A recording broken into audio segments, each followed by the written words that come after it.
Hello students, we are reading lesson 18, No Place for Us. So let's start from page number 169. See, a new place. It was a summer afternoon. Jatria was feeling faint in the hot sun and wind. His feet were burning on the coal tar of the Pakka road. There wasn't a single tree to offer some shade. Just a few houses and shops. Jatria was on his way home after buying medicines. He had an old tire on his back. These days he had to light his stove with just these rubber pieces of old tires. These caught fire fast and also saved some firewood. But the smoke and smell of burning tires were terrible. In this new Sinduri village, they had to pay money for everything: medicines, food, vegetables, firewood, and fodder for the animals. They could just not afford to buy kerosene, but from where to get the money for all this? Thinking of all these, Jatria reached home. The roof made of a tin sheet made the house hot like an oven. Jatria's wife had high fever. His daughter Jhimli was rocking her little brother Shidya to sleep in her lap. After all, there was no other older person with them. Jatria's parents had been so sad about leaving Khedi that they had died before he moved here. In Sinduri, there were only 8-10 families he could call his own, those from his old village. The whole village had got scattered and people had gone wherever they had been given land. This was not like the new village Jatria had dreamed about. There was electricity, but only for some time in a day, and then the electricity bill had also to be paid. There were taps, but no water. In this village, Jatria got just one room in a tin shed. It had no place to keep the animals. He also got a small piece of land, but that was not good for farming. It was full of rocks and stones. Still, Jatria and his family worked very hard. But they could not grow much on the field and could not make enough money even to buy seeds and fertilizers. In Khedi, people did not fall sick often. If someone fell ill, there were many people who knew how to treat them with medicines made from plants. People left better after taking those medicines. Here in Sinduri, there was a hospital, but it was difficult to find doctors, and there were no medicines. Was a school here, but the teacher did not care much about the children from Khedi village. These children found it difficult to study in a new language. The people of Sinduri did not welcome to newcomers from Khedi. They found their language and way of living strange. They made fun of the Khedi people by calling them unwanted guests. Not much of what he had dreamed had come true. A new place, एक नई जगह. दोपहर का समय था.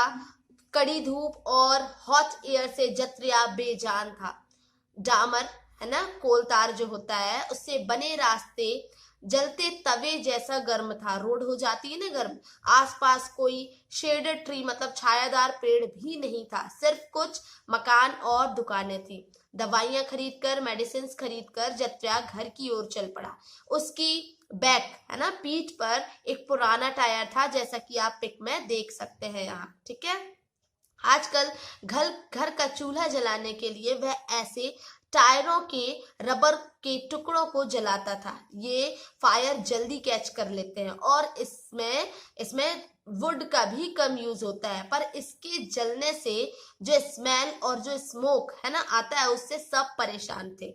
सिंदूरी नाम के इस नए विलेज में हर चीज पैसों से मिलती थी. मेडिसिन, वेजिटेबल्स, ग्रेन्स है ना, पशुओं की खुराक मतलब जो भी वो चारा, ग्रासेस वगैरह खाते थे, एंड वुड ऑल्सो, ये सब पैसों से मिलता था.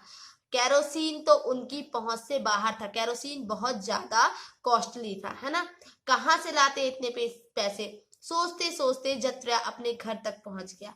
तो छत के नाम पर जो रूफ थी उसके घर की, वो एक टिन की चादर थी. तो अब गर्मी के टाइम में टिन की चादर पता है कितनी तपती है. तो जत्रिया की वाइफ तेज है ना, फीवर से तप रही थी। उसकी बेटी झिमली अपने छोटे भाई सिडिया को गोद में लेकर सुला रही थी। घर में और कोई बड़ा भी तो नहीं था।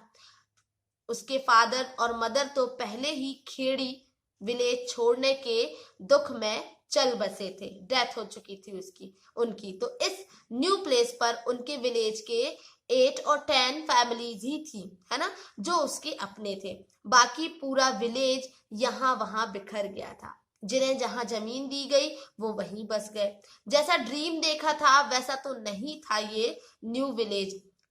इलेक्ट्रिसिटी तो थी मगर वो कभी रहती कभी नहीं। ऊपर से इलेक्ट्रिसिटी बिल का भी नया खर्चा था।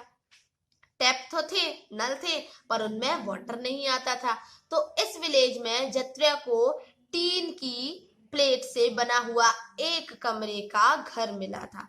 उसमें एनिमल्स को रखने की तो जगह ही नहीं थी। थोड़ी सी फार्मिंग के लिए जमीन मिली थी मगर वो फार्मिंग के लायक, खेती के लायक थी नहीं, है ना। बड़े बड़े स्टोन्स और पेबल्स मीन्स कंकड़ से भरी हुई थी। तो जत्र्या और उसकी फैमिली फिर भी जी जान से उसमें मेहनत करते, लेकिन पैडी या फर्टिलाइजर्स को खरीदने में जो पैसे खर्च होते उतने भी हाथ नहीं आ पाते थे उनके, ठीक है, क्योंकि मतलब वो जो जमीन थी वो जमीन उपजाऊ नहीं थी एक प्रकार से, है ना। तो वो ओल्ड विलेज में, पुराने गांव में बीमारियां कम थी, डिसीजेस कम थी। अगर कोई बीमार हो भी जाता तो जड़ी बूटी की दवाई जानने वाले बहुत से लोग थे वहां पे। उनके इलाज से आराम से तबीयत सुधर जाती थी। यहाँ हॉस्पिटल्स तो थे लेकिन डॉक्टर बहुत मुश्किल से मिल पाते थे और मेडिसिन भी नहीं मिलती थी। यहाँ स्कूल था लेकिन टीचर खेड़ी के इन बच्चों की तरफ ध्यान ही नहीं देती थी। और नई लैंग्वेज की पढ़ाई इन बच्चों के लिए भी बहुत कठिन थी। सिंदूरी विलेज के लोगों को इन लोगों का यहाँ आना पसंद नहीं था। उनको खेड़ी के लोगों की लैंग्वेज, उनका रहन सहन सब स्ट्रेंज लगता था, अजीब लगता था। तो वे खेड़ी वालों को अनवांटेड गेस्ट मतलब बिना बुलाए मेहमान कहकर उनका मजाक भी उड़ाते थे। क्या सोचा था और क्या हुआ, ओके। तो यहाँ कुछ क्वेश्चंस दिए हुए हैं, इसके आंसर्स आप फाइंड करेंगे, ओके।